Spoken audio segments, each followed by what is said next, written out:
When we last left off with your notes, we were talking about the Declaration of Independence and how the colonies had broken away from Great Britain and decided to start their own country. Every country requires a constitution or a written plan of government. The first Constitution of America was called the Articles of Confederation.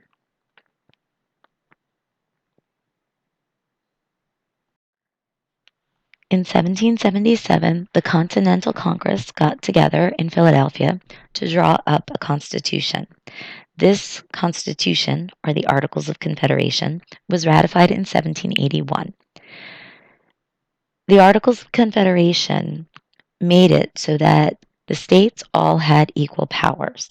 However, they could act independently from each other. Gave Congress very little power because after being under a monarchy where they had someone who had all of the power, they wanted to make sure that the states had power. So they gave the majority of the power to the states and not so much power to the national government.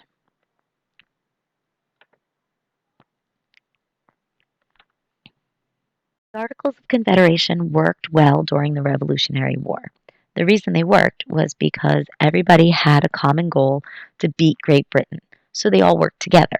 However, once the war was over, the states didn't have so much in common. They didn't have a goal anymore. They all started doing what they wanted to do. So now we had a new government and a lot of problems that go along with starting a new government with a bunch of states all doing their own thing.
One of the biggest issues that this new government faced was national debt. We owed money to countries like France and Spain because we had borrowed money from them in order to fight the British. Also, countries like France had sent us military troops, weapons, and ammunition, and now these countries wanted their money back. Also, we owed money to the Revolutionary War soldiers for their service during the war. The issue with this was that we didn't have any money. Congress wasn't given the power to tax. So the only way a government can get money is to tax its people. But since we had had so many issues with being taxed by Great Britain, when the Continental Congress wrote the Articles of Confederation, they decided not to let the national government tax. Only the states were allowed to tax. Therefore, if Congress needed money, they had to ask the states for money, and the states weren't always willing to do that. So now we had no money to pay back our debt, but we also don't have money to provide services. And if you'll remember from the first part of this chapter, it's important that governments provide services to their people because that way their people are happy, and happy people don't riot.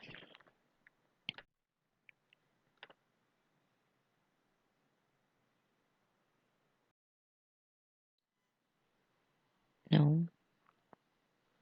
Oh, you gotta be kidding me.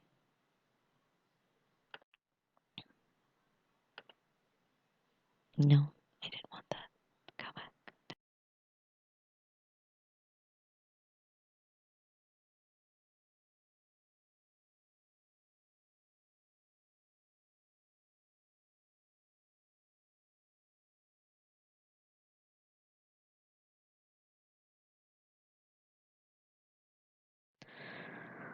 Another thing that was lacking was that the Articles of Confederation did not create a national court system. What that meant was there was no one to interpret laws, so Congress could make up any laws that they wanted, and there wasn't anyone to check to make sure that those laws went along with the Articles of Confederation. Since there was no one to check on that, Congress could make any laws they wanted. The other problem was there was no one to settle national disputes. So if there were issues between multiple states, there wasn't anyone to decide what to do about them. For example, after the war, we acquired a lot of land from Great Britain. It was part of the treaty that we had with them. That land was to be divided up amongst the states as we saw fit. The problem with that was the national government didn't have the power to do that. So the states were deciding who got what land, and Connecticut and Virginia were both fighting over the same territory, and they actually almost went to war over it. And because we didn't have a national court system, there wasn't anyone to do anything about it. We also didn't have a national monetary system. Congress was not given the power to create a national currency. So instead, every state had its own money. Some states even used money from other countries.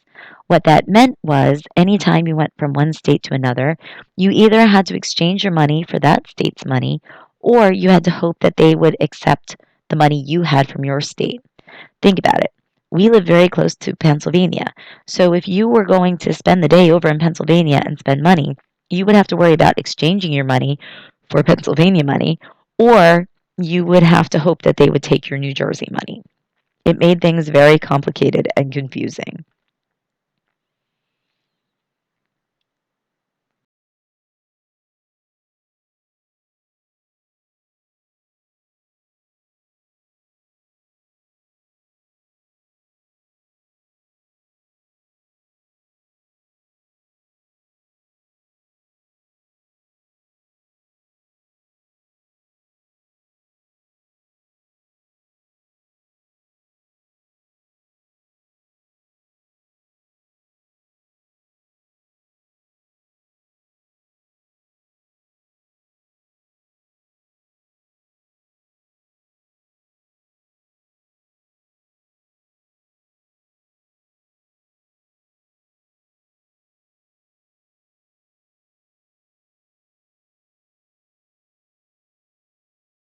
You would think at this point that they would decide to make changes to the Articles of Confederation to fix some of the flaws that they had created.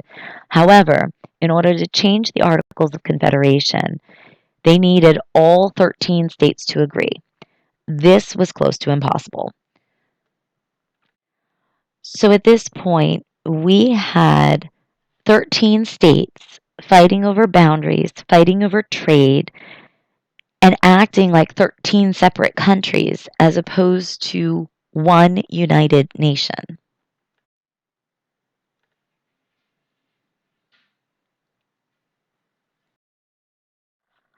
So, my question to you is why was the government set up like this? Why did the members of the Continental Congress in 1777 think that this was going to work?